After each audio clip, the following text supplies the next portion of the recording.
نماز نہیں پڑھتے وہ ذرا اپنے گریبان کو جھانک کر دیکھیں کہ ایک ٹائم کی بھی جس کی نماز چھوٹ جاتی ہے اس کا گناہ کیا ہے، کیا عذاب ہے اس کا۔ اگر پتہ چل جائے گا تو پھر ایک ٹائم کی نماز بھی نہیں چھوٹ پائے گی۔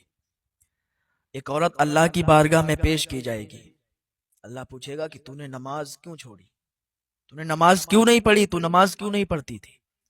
وہ کہے گی مولا میں اپنے شوہر کے ڈر سے نماز نہیں پڑھ پاتی تھی، مجھے اپنے شوہر کا خوف تھا، وہ بڑا ظالم تھا۔ اللہ فرمائے گا تیرا شوہر زیادہ ظالم تھا یا آسیہ کا شوہر زیادہ ظالم تھا، فرعون زیادہ ظالم تھا یا تیرا شوہر زیادہ ظالم تھا۔ کہے گی مولا فرعون بہت بڑا ظالم تھا، میرا شوہر تو اس سے کچھ بھی نہیں تھا، فرعون تو بہت بڑا ظلم کرنے والا تھا، بہت بڑا گناہگار تھا، لیکن تو پھر تیری نماز کیسے قضا ہو گئی۔ وہ عورت اپنا سر جھکا لے گی۔ نماز کبھی کسی حال میں بھی نہیں چھوڑنا چاہیے۔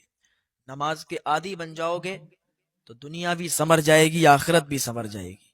نماز اگر پڑھتے رہو گے، مسجد میں جماعت کے ساتھ جاتے رہو گے، تو پھر دیکھنا تمہارے بگڑے ہوئے کیسے کام بنتے نظر آتے ہیں۔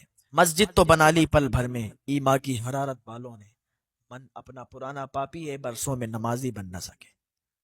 تو مسجدیں تو بنا لی ہیں پر مسجدوں کو آباد کون کرے گا؟ کسی دوسرے شہر کا تو آئے گا نہیں آپ کی مسجد میں جماعت قائم کرنے کے لیے۔ کہیں کہیں تو ایسا ہے کہ مسجدوں میں صرف امام صاحب ہوتے ہیں اور باقی ان کے پیچھے کوئی نہیں۔ کہیں کہیں جماعت بھی نہیں ہوتی، اس لیے کیونکہ وہاں پر نماز پڑھنے کے لیے لوگ نہیں جاتے۔ ڈرو اللہ کے عذاب سے، کہیں اس بستی پر بھی اللہ کا عذاب نہ آ جائے کہ جہاں جماعت قائم نہیں ہوتی۔ مسجد تو بنی ہے لیکن نماز نہیں ہو رہی۔ کتنی افسوس ناک خبر ہے، کتنی افسوس والی بات ہے کہ مسجد بھی ہے، مسجد میں امام صاحب بھی ہیں لیکن نمازیوں کا پتہ نہیں۔ میں آپ کو بہت سے گاؤں ایسے گنا دوں گا کہ جہاں مسجدیں بنی ہیں وہاں جماعت قائم نہیں ہو رہی۔ امام صاحب نماز اپنی پڑھتے ہیں، اذان پڑھتے ہیں، نماز پڑھتے ہیں، بس لوگ نہیں آتے۔ ایک دو نمازوں میں آ جاتے ہیں تو آ جاتے ہیں ورنہ لوگ نہیں آتے۔ ڈرو اللہ کے عذاب سے، کہیں اللہ کا عذاب نہ قائم ہو جائے، کہیں اللہ کا عذاب نہ آ جائے۔ یہ زلزلے آ رہے ہیں، یہ سب دیکھنے کو مل رہا ہے، یہ ہماری خود کی خرابی ہے۔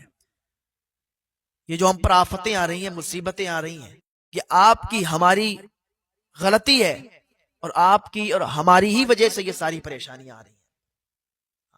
اگر آج بھی ہم نیک بن جائیں، اگر آج بھی ہم نیک بن جائیں تو یہ ساری مصیبتیں، ساری پریشانیاں ہمارے سر کے اوپر سے ختم ہو جائیں گی۔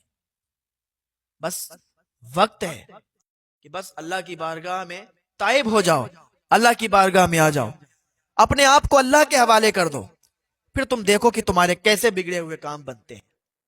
جب آپ اپنے آپ کو اللہ کے حوالے کر دو گے، ارے بزرگوں کی سیرت پڑھو آپ، وہ کہتے تھے مجھے کسی سے مطلب نہیں، کوئی آئے کوئی جائے، کوئی کچھ بھی ہو، مجھے کسی سے مطلب نہیں، مجھے بس میرے رب سے مطلب ہے۔ لوگ بزرگوں کو پیسے سے نوازتے تھے، پیسے دیا کرتے تھے، وہ لیتے نہیں تھے، کہتے تھے میں جمع کر کے کیا کروں گا۔ یہ اللہ والے ہوتے ہیں۔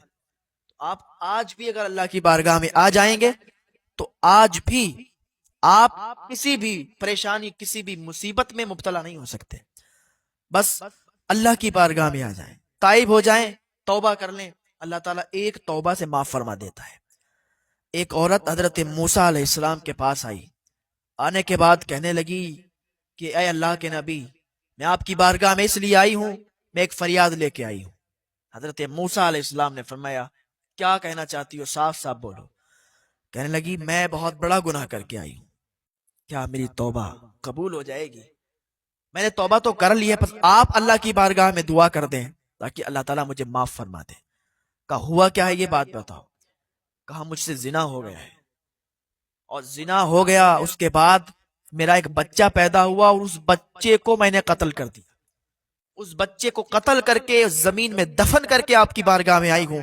توبہ تو میں نے کر لیا، آپ اللہ کی بارگاہ میں ہاتھ اٹھا کے دعا کر دیں، میں بہت شرمندہ ہوں، میں سمجھتی ہوں کہ میں معاف نہیں کری جاؤں گی، لیکن آپ اللہ کے نبی ہیں، اگر آپ سفارش کر دیں گے، آپ دعا کر دیں گے تو میں معاف کر دی جاؤں گی، مجھے بہت شرمندگی ہے۔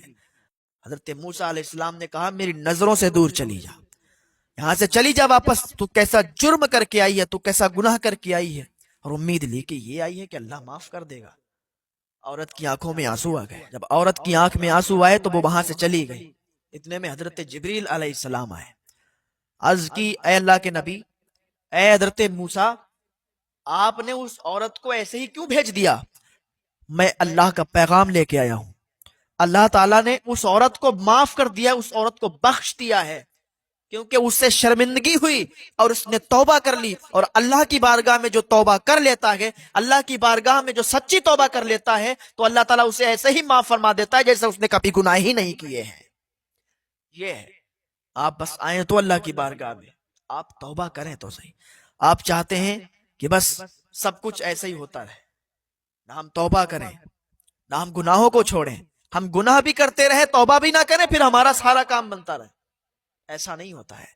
آپ کو اللہ کی بارگاہ میں تائب ہونا پڑے گا، اور پھر اس کے بعد کبھی گناہوں کے دلدل میں نہ پھنسیں. آپ اگر توبہ کر کے پھر گناہ کریں گے، پھر توبہ کریں گے، پھر گناہ کریں گے، تو یہ پھر توبہ آپ کی کیا توبہ ہوئی؟ توبہ تو وہ ہو کہ آپ ایک بار توبہ کر لیں، دوبارہ اس گناہ کو نہ کریں، سمجھ لیں کہ آپ کی توبہ قبول ہو گئی.